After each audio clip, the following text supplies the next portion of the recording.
감사합니다. 오늘부터 37번째로 복음을 전하는 시간이 되었습니다. 저는 이 시간에 이번 기수에는 연대기적으로 복음을 전하지는 않고요. 일반적인 방법으로 복음을 전하겠습니다. 우리 이전에 형제님들께서 연대기 순으로 창세기부터 이렇게 쭉 시간 순서에 따라서 복음을 전하셨는데, 저는 성경에 나와 있는 복음을 교리적인 말씀 중심으로 이렇게 전하겠습니다. 거듭나, 여기 제목이, 오늘 제목이 한번 노란색 읽어보실까요? 작지만 시작. 당신은 거듭나셨나요? 네, 거듭났다라는 말씀이 있습니다. 거듭남은 시간에 좌우되는 것이 아닙니다. 교회를 30년, 40년, 50년 다녔다고 해서 자동적으로 우리 뭐 신학교 가면, 또 대학교 가면 4년 지나면 이렇게 웬만하면 졸업하듯이 그렇게 거듭남이 자연적으로 이렇게 얻어지는 것이 아니라, 하루를 다녀도 성경에 나와 있는 주 예수님에 대해서, 예수님이 무슨 일을 하셨는지, 어떤 분이신지 우리 마음 가운데 바르게 알고 그 예수님을 내 마음에 받아들이게 될 때, 교회를 안 나왔다 할지라도, 병상에 계신 분들 있죠. 그런 분들이 할지라도 교회에 못 남아도 그 복음 말씀을 통해서 거듭남을 경험할 수가 있습니다. 2000년 전에 예수님이 이 땅에 오셨을 때 그 많은 병자들이 왔어요. 안진병이도 오고 눈 보홍사도 오고 병 걸린 사람도 오고 했는데, 그때마다 예수님께서 먼저 말씀하셨어요. 뭐라고 말씀하셨을까요? 오시면 족족 그냥 낫게 해주셨을까요? 예, 맞습니다. 예수님 물어보셨어요. 낫고자 하느냐? 네가 낫고자 하냐 물어봤을 때 그렇게 의사를 표시하시면 예수님께서 네 믿음이 너를 구원하셨다라고 말씀하십니다. 내가 낫고자 하는 마음은, 내가 지금 병에 걸려 있구나, 내가 그런 상태에 있구나라는 것을 자기 스스로 인식하기 때문에 그런 그 대답을 할 수 있는 거잖아요. 마찬가지로 내가 거듭났는지 거듭나지 않았는지에 대해서 분명한 그런 분별과 더불어서, 내가 거듭나지 않았다고 한다면 앞으로 어떻게 하지? 이런 어떻게 하지? 한 그런 마음이 있어야 되고, 그러할 때 하나님의 말씀이 주님의 역사를 통해서 우리 마음 가운데 들어가서 그 말씀으로 말미암아 거듭남을 경험할 수 있습니다. 그래서 먼저 제가 이 시간은 첫 시간이기 때문에 제가 어떻게 거듭났는지 교제하고 오늘 말씀을 조금 이어나갈까 합니다. 저는 여기 가족이 있는데요. 이름은 한동하고요. 출생은 1975년에 했습니다. 여기 계신 분들 중에 많은 분들이 저보다 연장자이시고 더 많은 세월을 사셨는데 존경하는 마음이 정말 있습니다. 우리나라가 단기간에 이렇게, 제가 어렸을 때만 해도 후진국은 아니었고 중진국, 개발도상국이었어요. 근데 뭐 몇 년 안 되는 그 시간 안에 우리나라가 선진국에 이렇게 되었는데, 그 모든 것이 먼저 되신 분들의 그 고생과 근면함, 그런 부분들이, 희생이 있었기 때문에 오늘날 대한민국이 있고 우리가 이렇게 편안함 가운데서 복음을 들을 수 있고 하는 것을 이렇게 보게 됩니다. 저는 거듭난 적이 있는데, 그때는 96년 7월 29일로 기억을 합니다. 육체적으로는 저는 75년에 태어났고, 영적으로는 1996년 7월 29일로 제가 기억합니다. 제가 군인 신분이었을 때, 정확히는 일병이었을 때, 짝대기 2개였을 때 이 복음을 들었고 거듭났습니다. 침례는 제가 군대에 있었기 때문에 바로 침례는 못 받았고, 제대를 98년 2월 6일에 했는데, 제대하자마자 이 교회에 나왔습니다.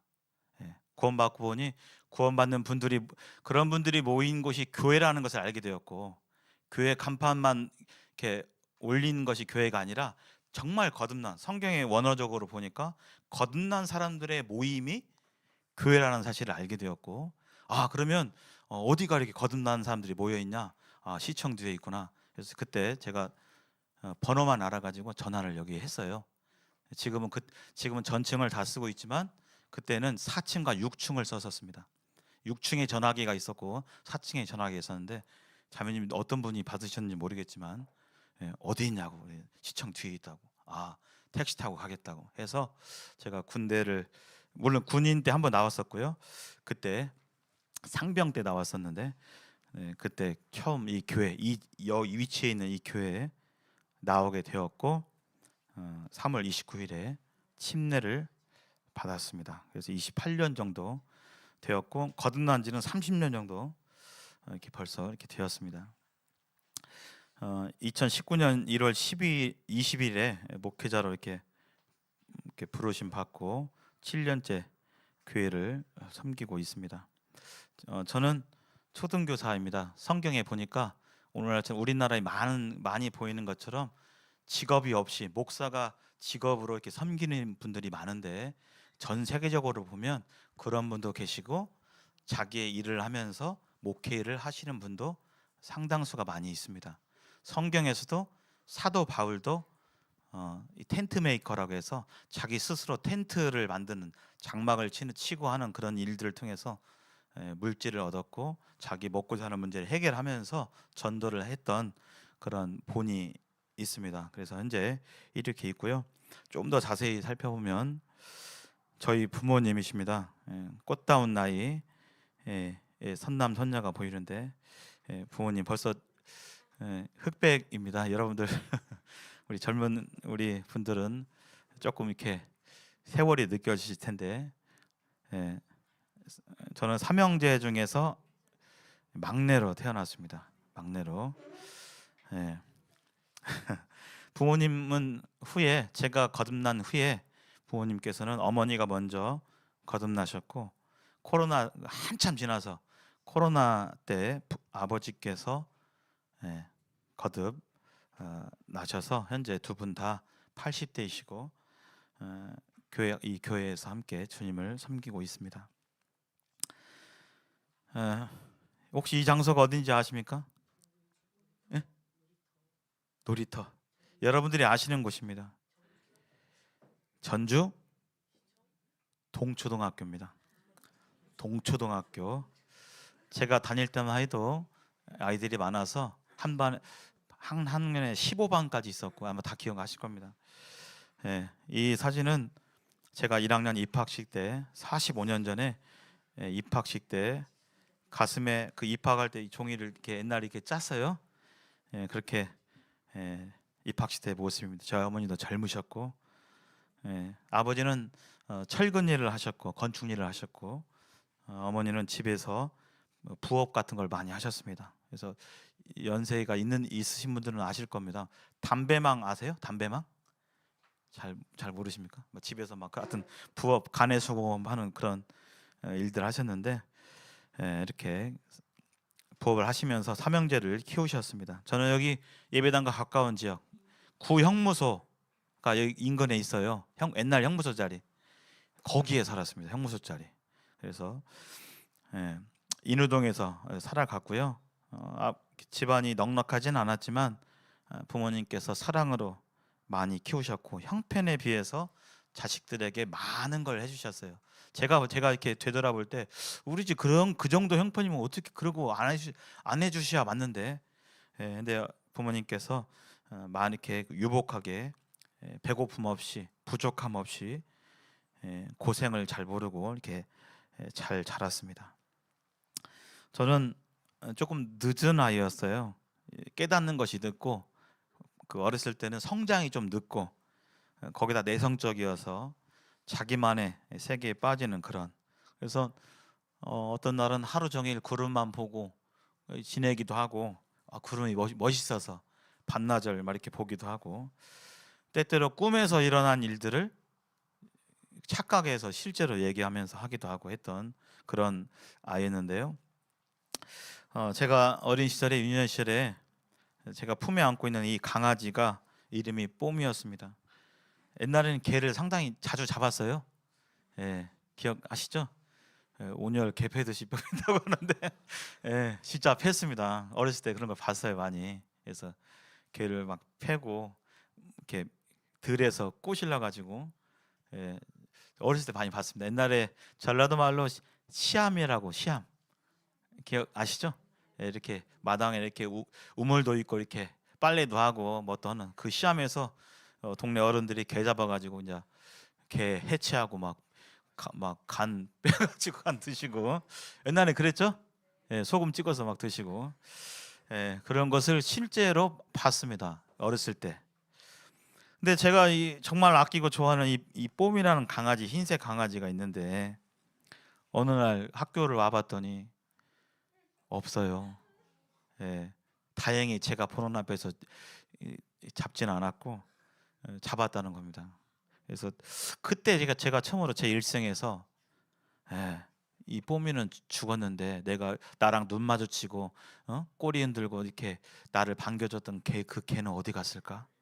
어린 마음에 그렇게 생각을 했고 동시에 제가 어머니랑 굉장히 가까운 정서적으로 가까운 친밀함 가운데 있었는데 우리 엄마도 언젠가는 돌아가시는 건가? 죽는 건가? 어린 마음에 그런 마음들을 생각하면 잠이 잘 안 올 정도로 때때로. 그리고 더불어서 어리지만 뭐 6, 7살밖에 안 됐지만 나도 죽나? 나도 죽으면 어떡하지? 모르는 게 많으니까 그런 가운데 있었습니다. 동네 순복음교회가 있어서 뭐 선물 주고 초청한던 그때 한번 가고 해서 그런 기억들은 이때 있었고요. 초등학교가 되자 제가 사춘기가 좀 왔어요. 빨리 왔어요. 그래서 초등학교 1학년 때 동네에 옛날에는 중학교 지금은 의무교육이지만 이렇게 조금 형편이 안 좋은 분들 안 좋은 가정에서는 학교를 안 간 청소년들이 있었어요. 동네에 형이 중학생 형이 있는데 그 형이 국수 공장에 다녔습니다. 중학교 때 국수공장 다니면서 중학생 때 쇠시계 차고 다니고 어린 마음에 어떻게 귀하게 보였나. 그 형이 저를 예뻐해가지고 초등학교 1학년 때부터 저를 오락실에 데려가면서 돈 버니까 중학교 형이 저를 아끼니까 돈 거기 넣어주면서 이렇게 오락하라고 하면서 제가 일찌감치 오락에 빠져가지고 결국에는 오락실에서 살았고 제가 초등학교 5학년 때 지금 오락실이 지금 PC방이죠.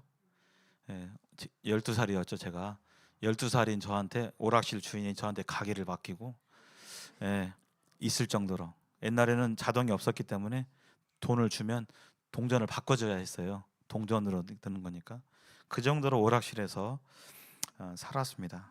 그래서 공부는 잘 못했지만 오락을 하고 있으면 제가 오락을 좀 잘했어요.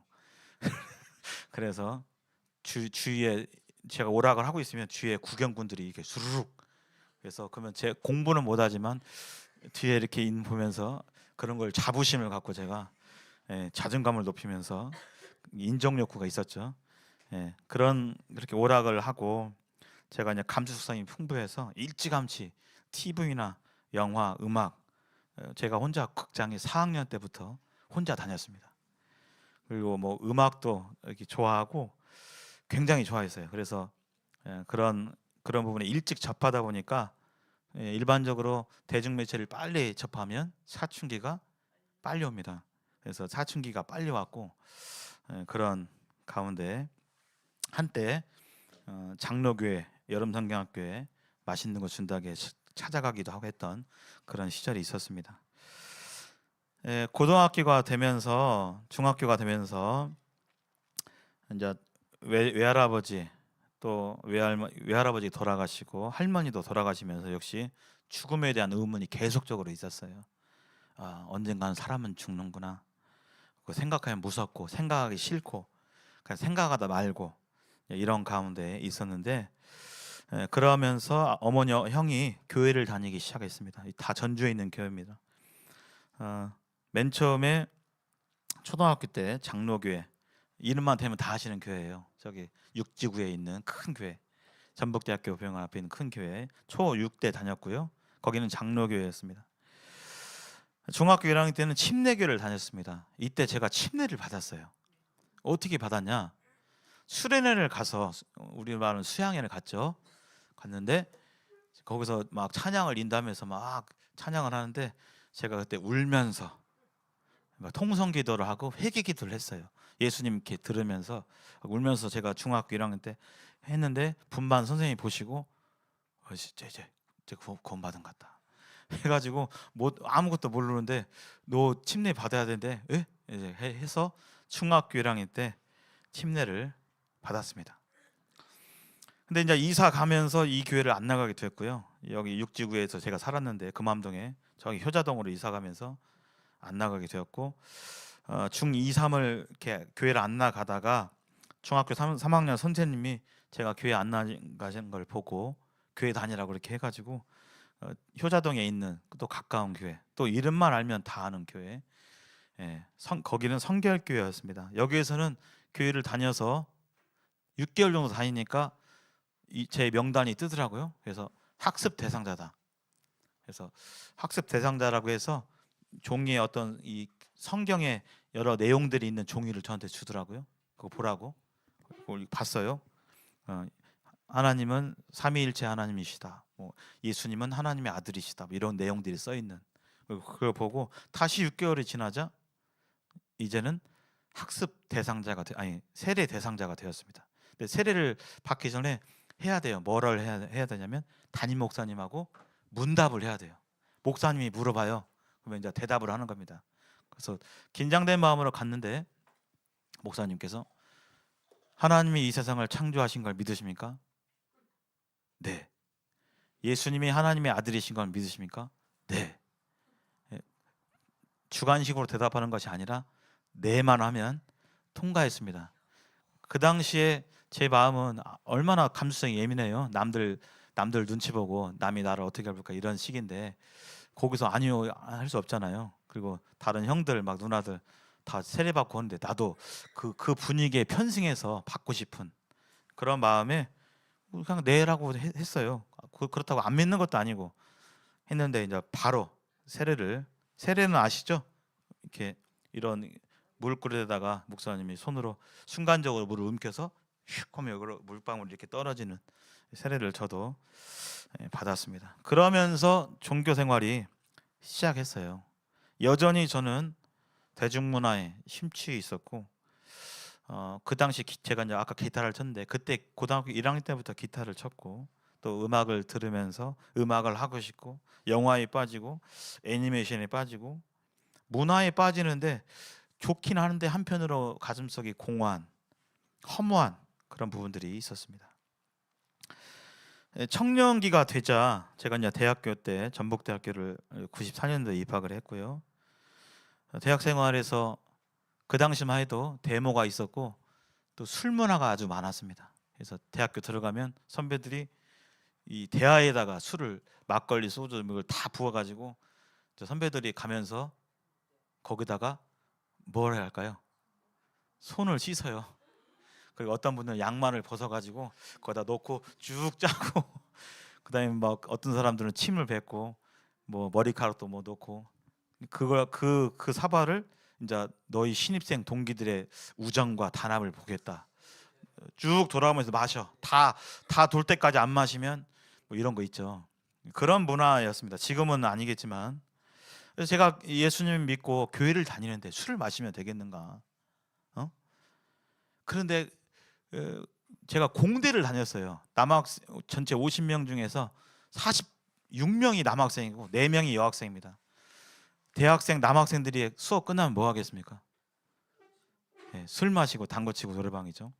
그래서 제가 많이 마시지는 않았는데 1년에 한 술자리가 한 4, 50번 있다고 한다면 대부분 사양하는데 한 2-3번 먹고 그날은 진짜 이게 너무 죄책감이 들어서 내가 믿는 사람으로 되겠는가. 그렇게 술 마신 날에는 예배당에 와서 울면서 회개하고 그랬던. 그러나 그렇게 하고 나면 좀 마음이 후련한데 또 내일이 지나면 또 똑같은 그런 번민의 시간을 보냈습니다. 죄와 씨름하고 또 제가 이 당시 찬양팀에서 찬양팀도 하고 연극팀도 하고 이게 지금 사진이 남원 KBS 홀로 기억을 해요. 거기서 이제 공연을 하고 찍었던 사진인데, 찬양과 봉사, 섬김, 교회에 정말 올인해서 많이 있었지만 그러나 근본적인 안식과 평안은 없었어요. 그러면서 대학 생활 가운데서 술 마시고 또 노래방 가고, 당구 치고, 저기 지금 저 오락기계 앞에 있는 사람이 저예요. 접니다. 대학생 때 오락을 정말, 게임을 정말 프로처럼 했어요. 전주에는 거의 상대가 없을 정도로, 그래서 서울도 가고 했을 정도로 했는데 남는 건 뭐라고요? 공허함이에요. 내가 잘하는데 왠지 마음이 공허하고 허무하고, 술 마시고 노래하고 게임도 하고 당구 쳐보고 이것도 해보고 저것도 해봐도 가슴에는, 이게 청년기의 특징인지 모르겠어요, 우울하고 뭔가 암울하고 그런 생활의 반복이었는데 해결책은 없었습니다. 그래서 이렇게 남자가 이러할 때 어디를 가요? 이제 때가 되면 군대를 갑니다. 도피하려고. 그래서 군대를 가게 되는데, 이 당시 그때 당시 이 말씀을 생각은 못했어요. 인생의 갈증을 해결하기 위해서 여러 가지 웅덩이를 팠죠. 아까 제가 영화도 보고 애니메이션도 심취하고, 그냥 본 게 아니라 정말 심취했습니다. 음악도 정말 많이 듣고, 게임 여전히 빠져 있고. 그러나 여기 그림처럼 밑 빠진 독에 물 붓기, 뭔가를 해보려고 이것도 해보고 저것도 넣어보지만 다 빠져나가고 가슴이 허한 그런 상태에 있었습니다. 이런 상태를 말씀이 좀 표현하고 있죠. 이 말씀 한번 읽어보실까요? 시작. 내 백성이 두 가지 악을 행하였나니 곧 그들이 생수의 근원되는 나를 버린 것과 스스로 웅덩이를 판 것인데, 그것은 그 물을 가두지 못할 터진 웅덩이들이니라. 하나님께서 보시는 죄악이 두 가지 있는데, 내 백성이 두 가지 악을 행하였다.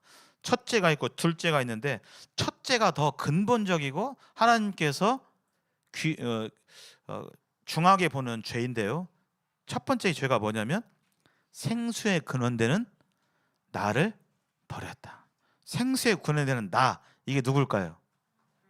하나님이십니다. 하나님은 뒷전으로 놓고, 하나님은 관심도 없고 오로지 내 만족, 내 유익, 내 즐거움과 기쁨을 위해서 이것도 해보고 저것도 해보고, 이 사람도 만나보고 저 사람도 만나보고 여기도 가보고 했던 그 자체가 바로 사실은 하나님께서 보시는 근본적인 죄라는 것을 후에 깨달았어요. 두 번째가 뭐냐면 스스로 웅덩이를 판다. 웅덩이를 왜 파요? 지금 뭐가 필요하니까요? 물이 필요하니까. 근데 물이 필요하면 지금 누굴 찾아야 돼요? 생수의 그런 데는 하나님을 찾아야 되는데, 하나님은 내버려 두고 다른 데서 파는 거예요. 만족, 이 뻥 뚫린 가슴을 채워보고자 이것도 해보고 저것도 해보고는 그런 생활 자체가 하나님께서 죄라고 말씀하셨습니다. 그리고 그 결론에 대해서 나오고 있죠. 파봤자 물이 잊지 못한다. 콸콸 다 쏟아진다. 그런 가운데 이제 제가 그때 당시 이 말씀을 몰랐어요. 근데 딱 그 말씀입니다. 나는 진짜 곤고하다, 힘들다. 누가 이런 상태에서 나를 건져줄 수 있을까? 이러한 고뇌와 고민이 있다가 군대에 가게 되었습니다. 95년에 가게 되는데요.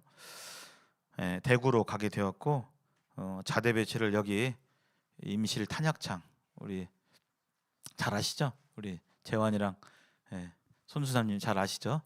육탄약창 임실에 있는 거기에서 근무하게 되었고, 거기가 이제 전방이 아니기 때문에, 전방 부대가 아니면 시설이 별로 안 좋아요. 다 떨어지고 다 시대에 지난 거지고, 총도 전방에서는 K2 쏠 때 저희는 M16 쏘고 다 그러는 가운데서 제가 그냥 군정병을 하면서 있었는데, 제 2달 고참으로 우리 모임의 형제님을 만나게 되었습니다.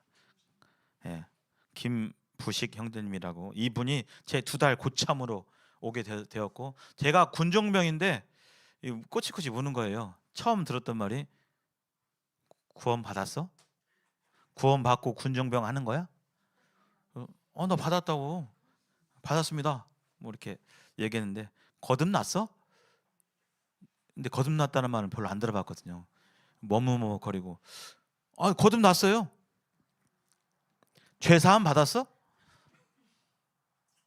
받았죠? 이렇게 얘기를 했는데, 그렇게 얘기는 했지만 제 마음 한구석에는 뭐라고 양심이 얘기하고 있냐면, 너 안 받았잖아. 너 거듭난 적 없잖아. 너 구원 받았어? 자꾸 그런 마음에 계속 들려왔어요. 근데 한동안은 계속 제가 구원 받았다.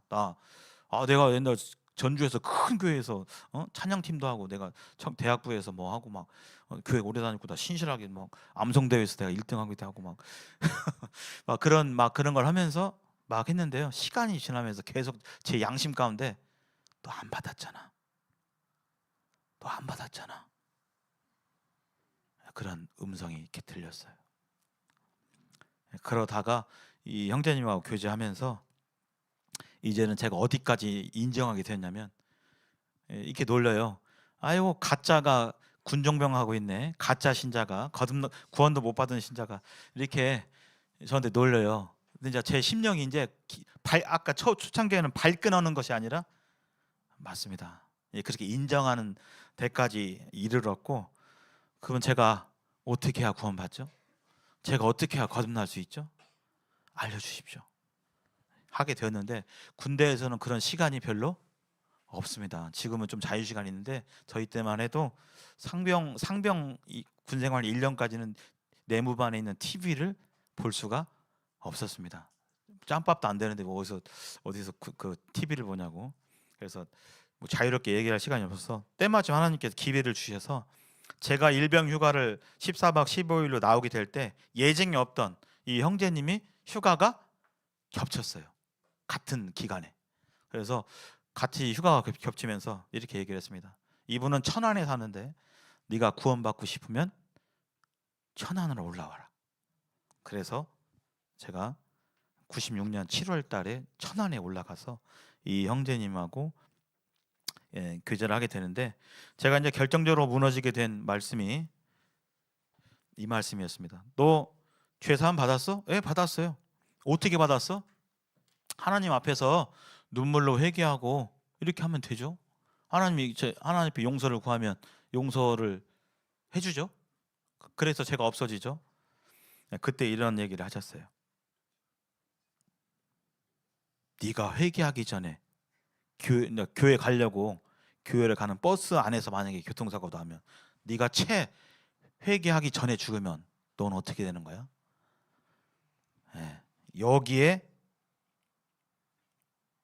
제가 할 말을 잃었고, 그때 제 마음을 이렇게 내려놓게 되었고, 그 형제님하고 복음교제 하면서 성경 안에서 구원의 길이 있음을 발견하게 되었고, 알게 되었고, 그때 딱 처음 듣고, 그 전에 듣지는 못했어요. 이 복음에 대해서, 예수님의 십자가의 은혜에 대해서 듣지는 못했습니다. 근데 그때 처음 듣고 구원 받았습니다. 그때 하셨던 말씀이, 이 한자가 왕명이죠. 이 말씀 한번 읽어보겠습니다. 자, 태초에 시작. 태초에 말씀이 계시니라. 이 말씀이 하나님과 함께 계셨으니 이 말씀은 곧 하나님이시니라. 하나님이 말씀으로 빛이 있으라 하며 빛이 있었고, 말씀으로 이 세상을, 눈에 보이는 세계를 창조하셨고, 그 말씀이 곧 뭐라고요? 하나님이다. 말씀이 곧 하나님이다. 여기 사형장에 사형 집행을 하려고 하고 있는데 왕명이 왔어요. 왕이 직접 오지는 않았지만 왕의 말이 적힌 글이 와가지고 오게 될 때, 왕은 안 왔지만 여기 있는 사람들이 마치 왕이 온 것처럼 다 엎드려서 그 왕명 앞에서 왕명을 들었던 것처럼, 하나님의 말씀이 왕명이다, 말씀이 곧 하나님이다 라는 그런 사실에 대해서 이때 제 마음 가운데 이 말씀이 쑥 들어오게 되었고, 그 후에 염소와 송아지의 피로 하지 아니하고 오직 자기의 피로 영원한 속죄를 이루사. 회개를 해야 내 죄가 없어지는 거 아니야? 왕의 말씀이 내 아들 예수 그리스도를 통해서 아들의 십자가의 그 희생의 피로 말미암아 모든 인류의 죄가 영원히 속죄되었다, 영원히 갚아졌다, 치러졌다는 사실을 내 마음에 믿게 될 때 하나님께서 구원을 선물로 주신다는 사실을 알게 되었고, 이제 믿는 자는 영생을 얻고 심판에 이르지 아니하고 사망에서 생명으로 옮겨진다는 이 사실, 이게 누구의 말씀이라고요? 하나님의 말씀입니다. 아니 지금 대통령 이재명 대통령의 말도 우리나라에서 대통령령으로 시행한다 하면 돼요, 안 돼요? 되잖아요.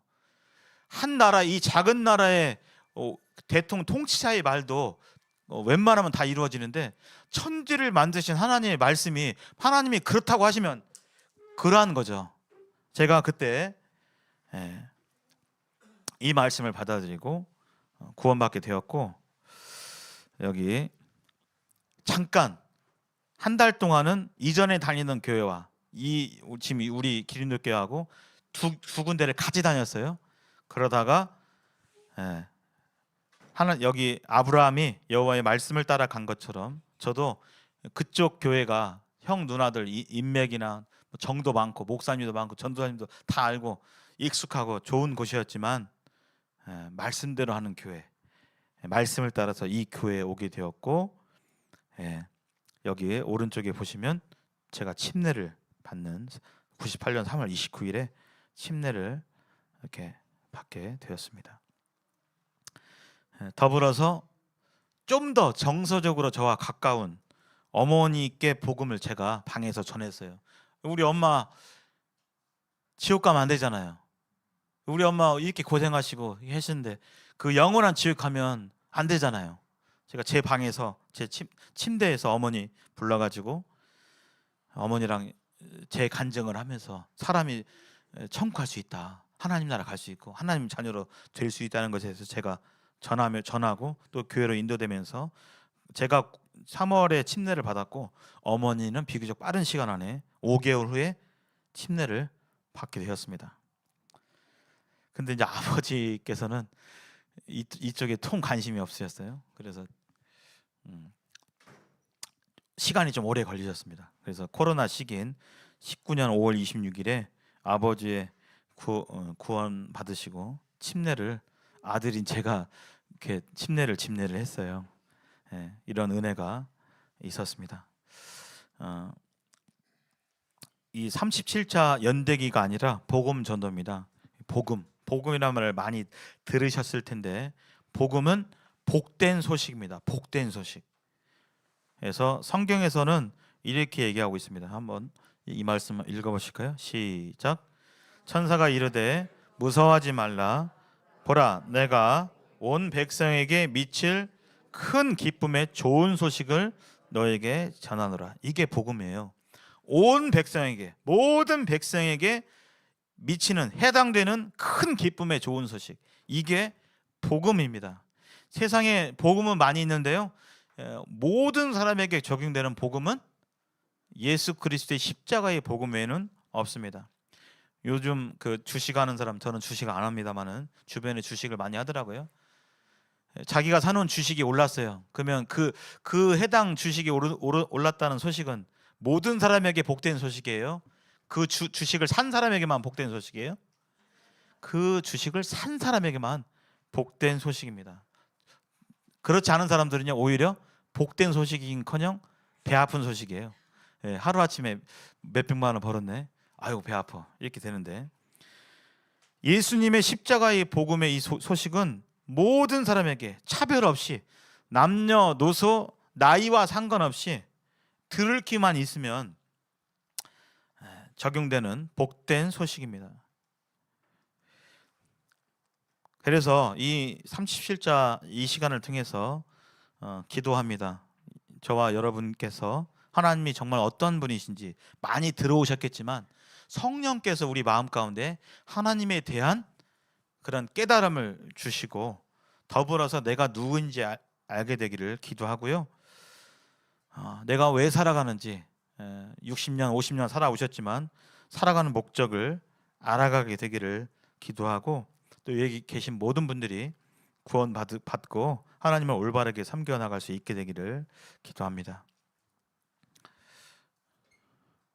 여기 모래시계가 있습니다. 예. 참 지나온 삶이 굉장히 빠르죠. 언제 이렇게 거울 보면 거울 보기가 싫은, 내 모습 맞나? 할 정도로 그런 생각이 드는데요. 여기 모래시계에 모래가, 생명의 모래가 빠지는 것처럼 우리의 인생은 한 번 지나가면 다시는 되돌릴 수 없습니다. 이 모래가 다시 위로 거스를 수 없는 것처럼 장담할 수 없는 것이 우리의 인생입니다. 성경에서는 날아간다라고 표현하고 있는데, 더 이상 우리 인생에서 우리 학생들을 제외하고 10대, 20대, 30대로 되돌아갈 수는 없습니다. 우리들의 생명이 얼마나 남아 있을까요? 이 땅에서. 겨울이 오기 전에 겨울 준비를 하는 것처럼, 또 건강할 때 보험을 들어놔서 이렇게 대비하는 것처럼 우리의 인생의 시간이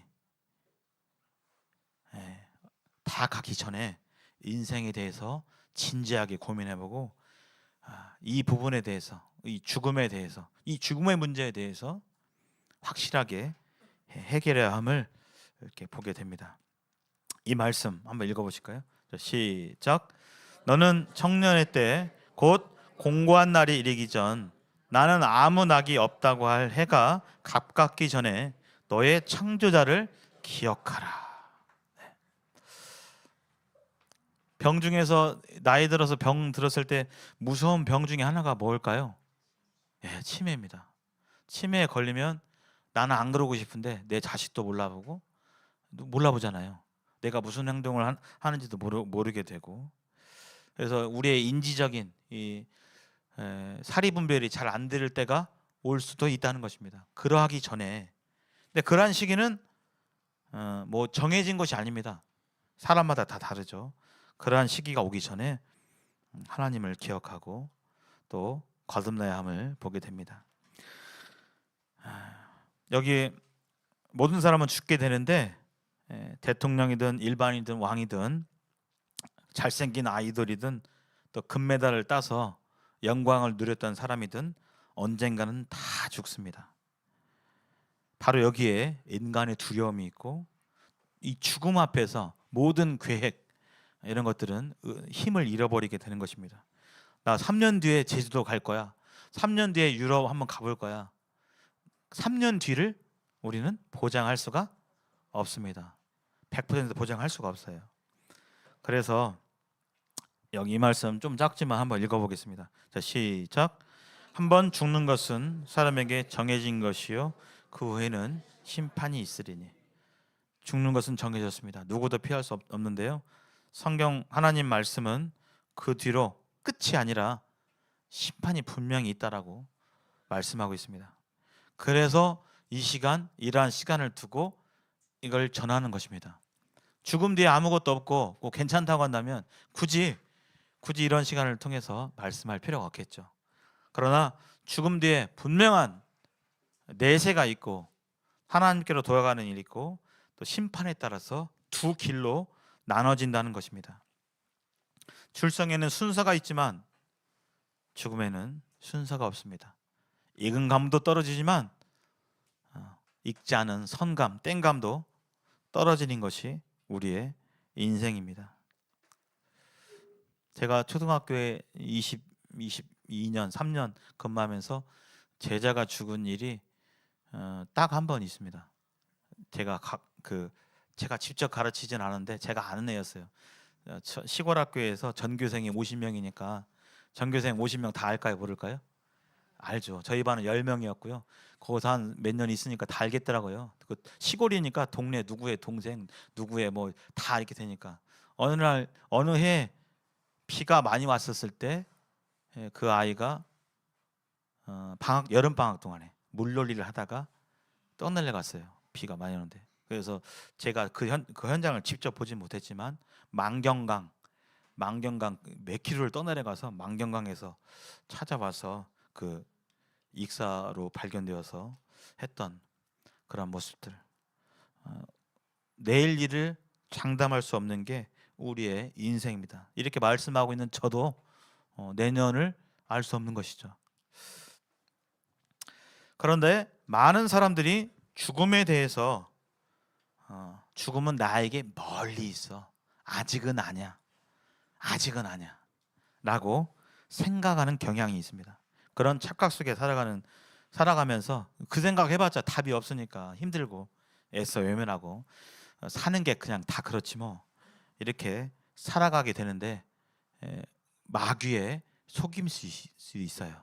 뒤로 미루는 거.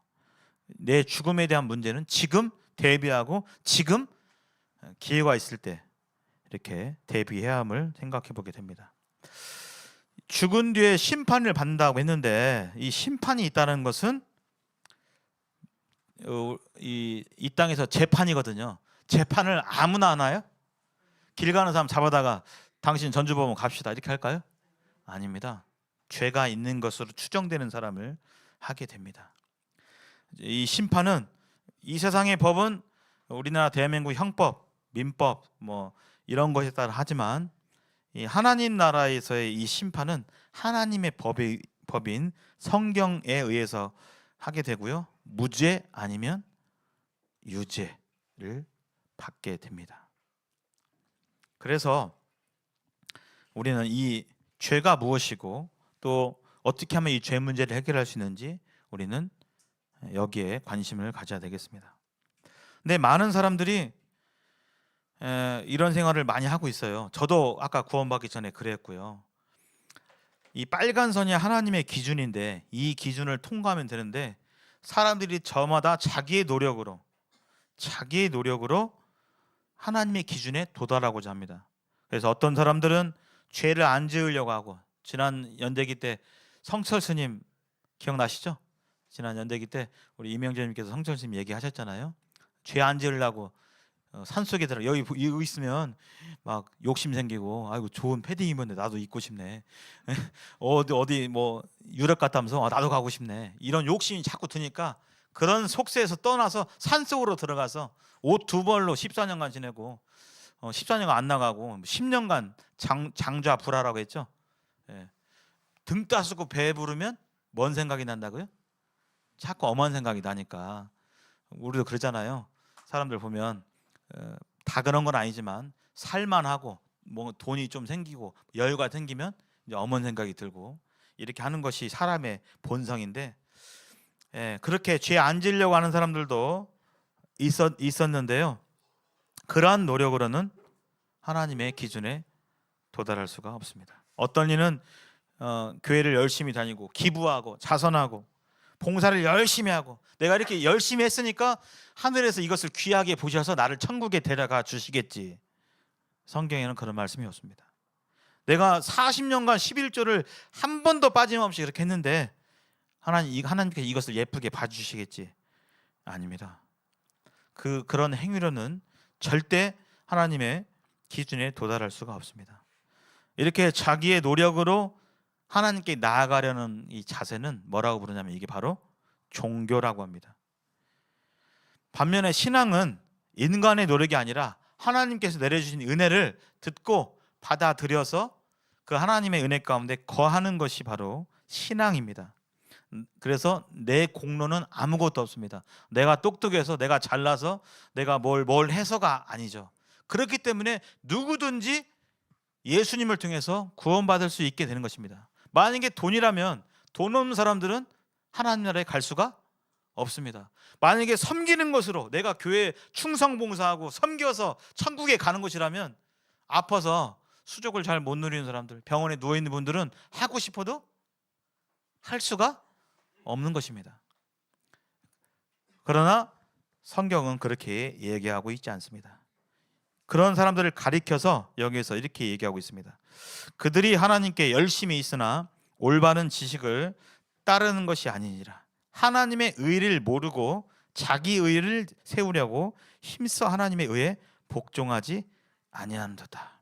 여기 나름대로 뭔가를 했는데 하나님과는 상관이 없다는 거예요. 하나님이 그렇게 하라고 안 했는데 스스로 그렇게 해놓고 이렇게 하면 하나님께서 나를 천국에 데려가 주시겠지, 이렇게 얘기하는 것입니다.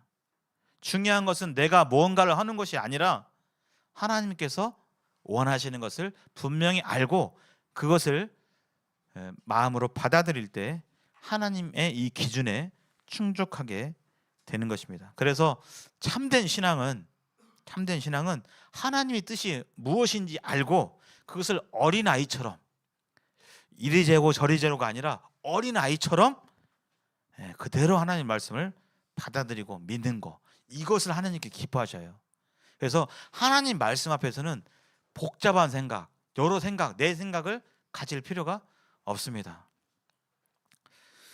그래서 이 예수님 시대에서도 말씀을 이제 마무리하게 되는데요, 이런 사람들이 있었어요.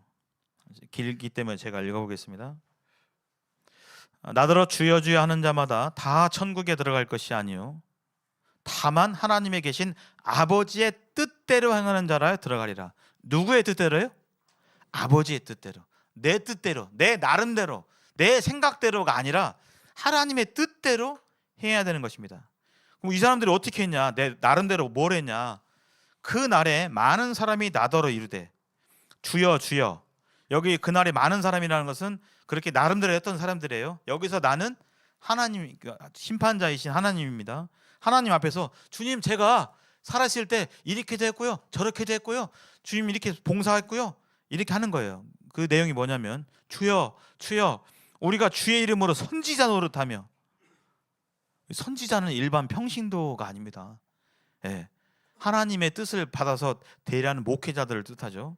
주의 이름으로 귀신을 쫓아내며, 예수님 이름으로 귀신아 나가라 그러면 귀신이 나가는 그런 권능을, 그 다음에 주의 이름으로 많은 권능을 행하지 아니하였나이까. 제가 이렇게 했어요 했는데 그때 내가 그들에게 밝히 말하되, 빨간색 한번 읽어보실까요? 시작.